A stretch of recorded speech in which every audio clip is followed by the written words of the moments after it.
I've never listened to an entire record in one sitting. 72 Seasons is out, and yesterday I started and finished listening to the most beautiful album I've heard in I don't know how many years. I haven't felt so eager and passionate about listening to music for a long time. Wow, I'm already being super sentimental for you guys. And you know what? Wow is the perfect word to describe this album. I am still wowed by 72 Seasons. I've never heard Metallica like this before. Okay, now I'm gonna try to calm myself down a little because I'm gonna give you a full review of the new Metallica album. We're gonna talk about everything: structure, sound, riffs, drums, bass, vocals, lyrics, everything. And just before we begin, I'm not gonna talk about the title track, Lux Eterna, Screaming Suicide, and If Darkness Had a Sun, because I've already reviewed each of these songs, so you can go watch them anytime you want.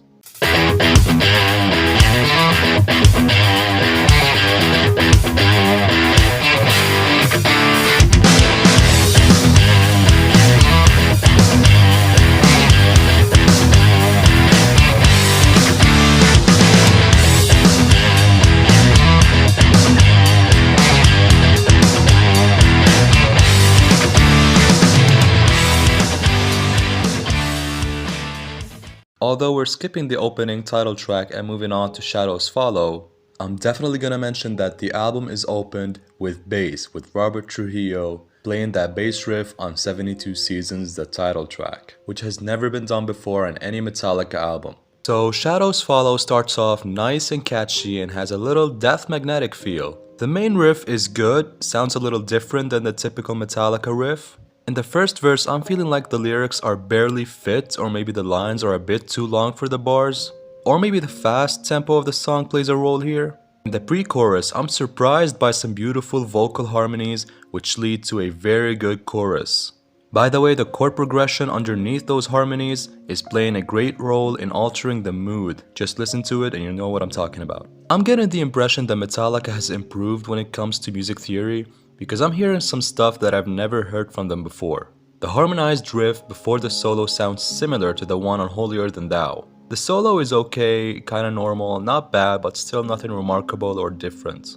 In the final chorus, and when James sings I Say No, the music pauses for a second and then it continues, which is a nice little touch. Also, the song ends in a messy way. Shadows Follow is cool, has a Black Sabbath influence. Skipping Screaming Suicide. Sleepwalk My Life Away. Oh my god, Rob is starting this song again. Lars is with him on the drums. What a distinct and interesting intro. Also, it shows you how much Rob can do just playing a single note. It's crazy. Successfully setting the tone. Then James does something really cool. He's rarely done this on records. He switches his pickups on and off to create a pulsing effect. Then Kirk joins in with some guitar noise, which is sampled. Listen to it closely. It's clearly the same one copied and pasted. Metallica is employing some new metal elements here. The main riff is cool and groovy, but a little ordinary. The verse is good, but has the opposite issue of Shadows Follow. This time it feels a little empty or like it's missing something, maybe some backing vocals. The pre-chorus is great and emotional. The chorus is great too, it's in a different key than the pre-chorus and has some nice guitar chords supporting the vocals. The guitar solo is good and acceptable, and it explores the B-Dorian mode at one point. If you don't know what that is, Google modes in music. There's a nice little drum break after the last chorus. Bravo, Lars. Another cool song, but I wish it had better riffs. Next up is You Must Burn. Nice opening riff, slower tempo, which makes the song interesting. And I just want to say something. At this point, I'm starting to think that Metallica is changing its musical identity, because I'm hearing a lot that doesn't really sound like Metallica so far. I mean, I'm trying to compare this song to something from another band, and I just can't find it. If you want to comment on this, go ahead. This time the verse is good, no problems. Pre-chorus and chorus are amazing. There's a perfect marriage between the guitars and vocals, just wow. After the second verse, the band goes somewhere else. I don't really know what to say. I've never heard these guys like this. Gets really ominous and uneasy, and when the vocals join in, it reminds me of that Reload vibe. It's so good, but so strange. Then the band breaks it and moves on to the next riff. which I think sounds like Sabbath. Then there's the solo, which is good, I can't say anything about it. By the way, that riff, that Sabbath riff, has a different bass riff underneath it, which is really cool and sounds like Geezer Butler played it. Doesn't follow the guitars, and that's a Rob Trujillo thing. Very interesting song, took me somewhere else. Skipping Lux Eterna. So tight, this crown of barbed wire. Strange intro. The drum beat is different, and I'm not used to hearing Lars play like this. Kirk's riff sounds different too, and again, we're in B Dorian, and that's creating such an intimidating vibe. Kirk's riff is actually the main riff, and it sounds so good. Then there's another riff right before the first verse, which actually has some Middle Eastern characteristic. I feel like Metallica's trying to take us back to some different civilization. The verse, well, I can't deny it's not that good. I feel like James couldn't figure out how to sing in B Dorian. It's not easy, don't forget this is new for Metallica. The chorus, however, is too good. Really nice vocal harmonies. And then James sings the tritone so beautifully. The riff after the second verse in D minor is very good, and the whole section is great with the drums. Also, it makes good use of the minor sixth interval. The solo is okay, has some cool bits, but still doesn't stand out. Chasing Light, the first Metallica song with a vocal opening since The Memory Remains. Good, different way to start a song. This one has that Holier Than Thou intro, which If Darkness Had a Sun had too. Once again, another odd riff. This one even has something major about it. It's unintentional, I guess, but it still exists. The verse is cool, the guitars are giving some space for the vocals to shine. By the way, the lyrics remind me of The Unforgiven, especially when he sings, "So much more than he can take, come on give the boy a break." The pre-chorus has another major element in the vocals. Although the guitars are playing in minor, they're even playing the tritone. The chorus is very powerful, and I can already imagine the crowd shouting at the top of their lungs, "Lean on me." A good bridge after the second verse, but I think Metallica has done that way too many times on this album. Same thing with the solo, I'm not gonna say anything this time. You already know what I think. The song closes in a very loud and emphatic way that reminded me of the loudness issue on Death Magnetic. Too Far Gone, the highlight of the album. Nice, exciting intro. The vocals enter the first verse in the coolest, smoothest way possible. The chorus is awesome, has nice harmonies, and again, something major. The bridge riff is probably the first on this album that has an Iron Maiden influence. It's beautiful. Then the vocals are unbelievable. I told you Metallica's leveling up. The vocal harmonies and the guitars underneath, an exceptional mixture. This is what happens, specifically when the guitars descend chromatically from D to C and James sings "Away" on the B. Dissonance between the D flat and the B, and then between the C and the B, is what creates that mixture. Just wonderful. Better solo, some Kill 'Em All-esque click at the beginning. Great song, 4 minutes, doesn't need to be longer. Damn near perfection. Room of Mirrors. Starts off in a way that kinda reminded me of a certain era of Megadeth. When they were experimenting on cryptic writings and Risk, I think some of their songs sounded like that. The main riff is interesting because it doesn't actually match with a drum beat. Lars is playing a thrash beat while James sounds like he's playing in halftime. Interesting and different approach to thrash metal. Also reminds me of Lords of Summer.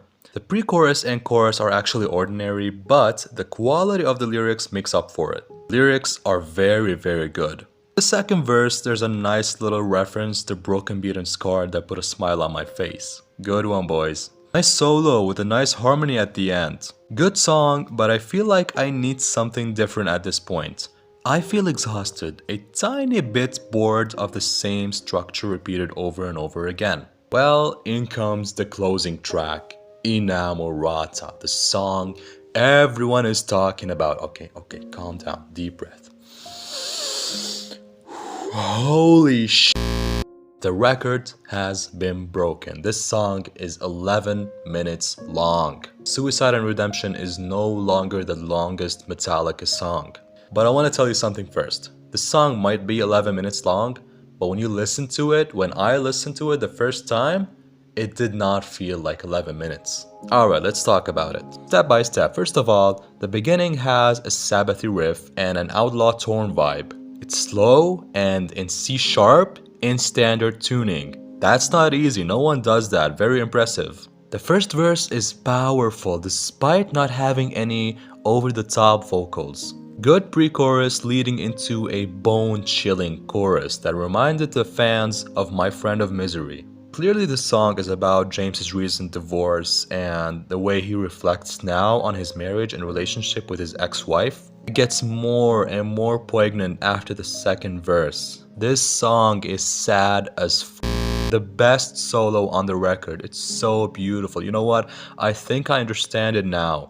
Kirk was forcing it on the other songs. This one brought out his new passion in music. Wow, just wow, okay. After the second solo is when I almost cried. James sings Misery and then the song goes somewhere else. Just hi-hat and bass. Total Black Sabbath here. So depressive. James joins back with clean guitars and then vocals. Slowly it gets louder and louder in a chilling crescendo. And then it explodes and we have a long guitar duo similar to the one on My Friend of Misery. Great vocal harmony after the final chorus and an amazing climax with yet another great Kirk Hammett solo.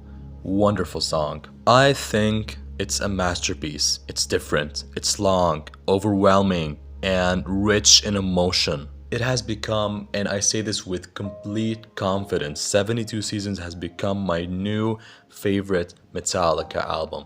Okay guys, so now we've listened to the entirety of 72 Seasons. Now let's look at the goods and bads of the album. What the band got right and what the band got wrong. The album has a better guitar sound, and I've said this before. It's less exhausting, more tolerable than the one on the previous album, Hardwired to Self-Destruct. It's not too loud, it's just loud enough. They gave Robert Trujillo enough space to shine for the first time ever. The album even has a better bass mixing, probably the best bass mixing Metallica has ever had. Sorry, Black Album.